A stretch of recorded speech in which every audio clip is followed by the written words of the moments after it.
ಕನ್ನಡ ನಾಡು, ಇದು ಕನ್ನಡಿಗರ ನಾಡಿ ಮಿಡಿತ. ನಾವು 3 ದಿವಸದಿಂದ 16, 17, 18 ಇಲ್ಲಿ ಮೊದಲ ದಿವಸ ಬರೀ ಸರ್ಪ್ರೈಸ್ ವಿಸಿಟು ಮಾಡಿದ್ದು. ನಿನ್ನೆ ಎಲ್ಲ ನ್ಯೂ ಕೇಸಸ್ ಕಂಪ್ಲೇಂಟ್ ತಗೊಂಡು ಅಲ್ಲೇ ವಿಲೇವಾರಿ ಮಾಡಿದ್ದು. ಕೂತ್ಕೊಳ್ಳಿ, ಬರ್ರಿ, ಅಲ್ಲೇ ವಿಲೇವಾರಿ ಮಾಡಿದ್ದು. ಇವತ್ತು ಪೆಂಡಿಂಗ್ ಕೇಸಸ್ ಎಲ್ಲ ತಗೊಂಡು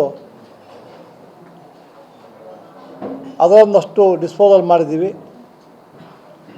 ಟೋಟ್ಲು ಹೊಸ ದೂರುಗಳ ವಿಚಾರಣೆ ಅರ್ಜಿಗಳ ಸಂಖ್ಯೆ 177.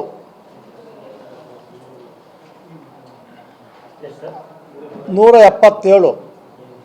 ಆಮೇಲೆ ಬಾಕಿ ಇರುವ ದೂರುಗಳ ಸಂಖ್ಯೆ 97. ಟೋಟ್ಲು ನಿನ್ನೆ ಇವತ್ತೆಲ್ಲ ಸೇರಿ 274 ಕೇಸುಗಳನ್ನು ಪ್ರತಿಯೊಂದೊಂದು ನಾವು ಅವ್ರ ಜೊತೆ ಹಿಯರಿಂಗ್ ಕೊಟ್ಟು ಡಿಸ್ಕಸ್ ಮಾಡಿ ಅದರಲ್ಲಿ ಹೊಸ ದೂರುಗಳಲ್ಲಿ 68 ಕೇಸು ಮುಕ್ತಾಯ ಮಾಡಿದ್ದೀನಿ ನಿನ್ನೆ. ಇವತ್ತು 68 68. ಇವಾಗ ಬಾಕಿ ಇರೋದುಗಳಲ್ಲಿ 19, ಟೋಟ್ಲು 87 ಕೇಸನ್ನು ನಿನ್ನೆ ಇವತ್ತು ಇತ್ಯರ್ಥಪಡಿಸಿದ್ದೀನಿ. ನಾನು 14ನೇ ತಾರೀಕು APMCಗೆ ಹೋದಾಗ ಅಲ್ಲಿ ಸುಮಾರು 20,000 ಜನ ಬೆಳಗ್ಗೆ ನಮ್ಮ ಫಾರ್ಮರ್ಸು, ವರ್ತಕರು, ಆಮೇಲೆ ಕೊಂಡ್ಕೊಂಡವರು, ರಿಟೈಲಲ್ಲಿ ಕೊಂಡ್ಕೊಳ್ಳೋರು ಅಂತ ಜನ ಬರ್ತಾರೆ ಅಂತ ಅಲ್ಲಿ ಹೋದಾಗ ಸುದ್ದಿ ಬಂತು. ಅಲ್ಲಿ ನಾವು ಸುಮ್ಮನೆ ಈ ಕಮಿಷನ್ ಏಜೆಂಟ್ಸ್ ಹತ್ರ ಹೋಗಿ ಎಷ್ಟು % ಕಮಿಷನ್ ತೊಗೊಂಡಾಗ ಒಬ್ಬರು 8,000, ಒಬ್ಬರು 5%, 8%, 10% ಅಂತ ಹೇಳಿದ್ರು. ಕೊನೆಗೆ ಅದೆಲ್ಲ ಸುತ್ಕೊಂಡು ಬಂದಾಗ ಇಷ್ಟು 20,000 ಜನ ಬರ್ತಾಯಿದ್ರೆ ಅವರಿಗೆ ಏನು ಮೂಲ ಸೌಕರ್ಯ ಇದೆ ಅಂತ ಚೆಕ್ ಮಾಡಿದಾಗ ಬರೀ 1-2 ಟಾಯ್ಲೆಟ್ ಮಾತ್ರ ಕಾಣಿಸ್ತು ನಮಗೆ. ಒಂದು ಜೆಂಟ್ಸು, ಒಂದು ಲೇಡೀಸು ಅಂತ ಹೇಳ್ಬಿಟ್ಟು. ಅದೇನು ಫ್ರೀನಾ ಅಂತ ಕೇಳಿದಾಗ ಇಲ್ಲ, 6 ರೂಪಾಯಿಂದ 10 ರೂಪಾಯಿ ತೊಗೊತಾರೆ ಅಂತ. ಅದು ಒಳಗಡೆ ಹೋಗೋಕೆ ವಾಸನೆ, ಒಳಗೋಕೆ ಹೋಗೋಕ್ಕಾಗಲ್ಲ. ಒಂದು ಮುಖ ತೊಳ್ಕೊಳ್ಳೋಕೆ ಒಂದು ಬೇಸಿನ್ ಇಲ್ಲ. ಅದು ಎಷ್ಟು ಅಸಹ್ಯವಾಗಿತ್ತು ಅಂದರೆ ಒಳಗಡೆ ಹೋಗೋಕ್ಕೆ ಆಗಲ್ಲ, ಆ ಥರ ಇತ್ತು. ಅವರಿಗೆ APMCಯಲ್ಲಿ ವರ್ಷಕ್ಕೆ ಸುಮಾರು 12 ಕೋಟಿ ಸೆಸ್ ಬರ್ತಾಯಿದೆ.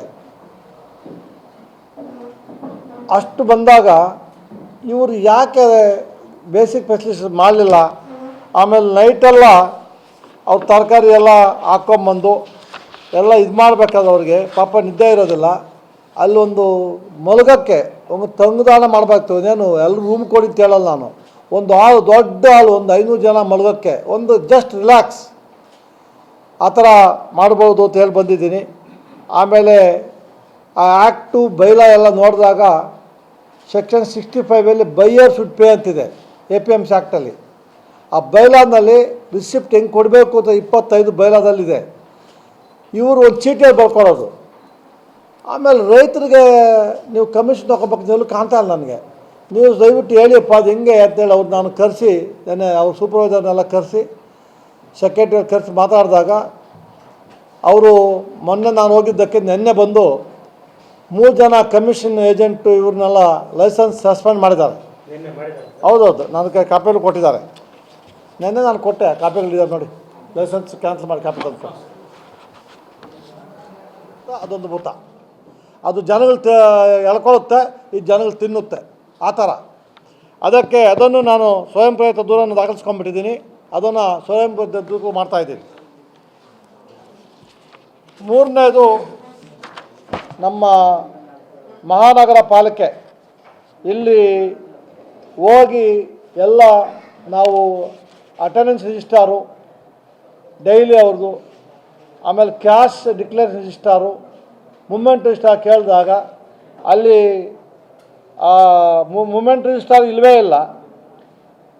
ಬೆಳಗ್ಗೆ ಬಂದಾಗ ಮಾತ್ರ ಕೆಲವು ಕ್ಯಾಶ್ ಡಿಕ್ಲೇರೇಷನ್ ಮಾಡ್ತಾರೆ, ಹೋಗ್ಬೇಕಾದ್ರೂ ಯಾವುದ್ರಲ್ಲೂ ಮಾಡ್ತಾಯಿಲ್ಲ.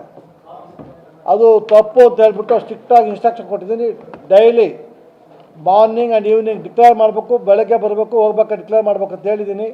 ನಮ್ಮ ಎಸ್ ಪಿ ಎಲ್ಲಿ ವೆರ್ ಇಸ್ ನಟರ ಸಿದ್ದು ಅವ್ರಿಗೆ ಹೇಳಿ ಅವ್ರನ್ನ ನೋಡ್ಕೋಬೇಕು ಅಂತ ಹೇಳ್ಬಿಟ್ಟು ನಾನು ಹೇಳಿದ್ದೀನಿ. ಅದಕ್ಕೆ ಸಂಪೂರ್ಣ ಮಾಹಿತಿ ತೊಗೊಂಡು ಕೊಡಬೇಕು ಅಂತ ಹೇಳ್ಬಿಟ್ಟು ಆರ್ಡರ್ ಮಾಡಿದ್ದೀನಿ.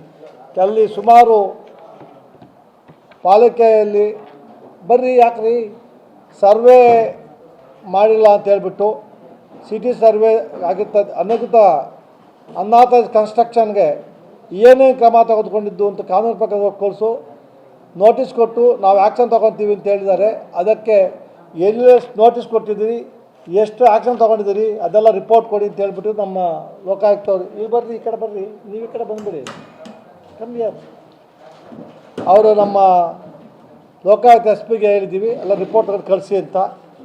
ಆಮೇಲೆ ತಾಲೂಕು ಕಚೇರಿಗೆ ಹೋದಾಗ ನಾವು ಅಲ್ಲೂ ಇದೇ ಥರ ನಗದು ಘೋಷಣೆ ಸಾಯಂಕಾಲ ಇಲ್ಲ, ಅಲ್ಲಿ ಕಂಪ್ಲೀಟ್ ಮಾಹಿತಿ ಕೊಡಲಿಲ್ಲ. ಅಟೆಂಡೆನ್ಸು ಆಮೇಲೆ ಮೂಮೆಂಟ್ ರಿಜಿಸ್ಟರು ಕ್ಯಾಶ್ ಡಿಕ್ಲೇಷನು ಸರಿಯಾಗಿ ಮಾಹಿತಿ ಕೊಟ್ಟಿಲ್ಲ.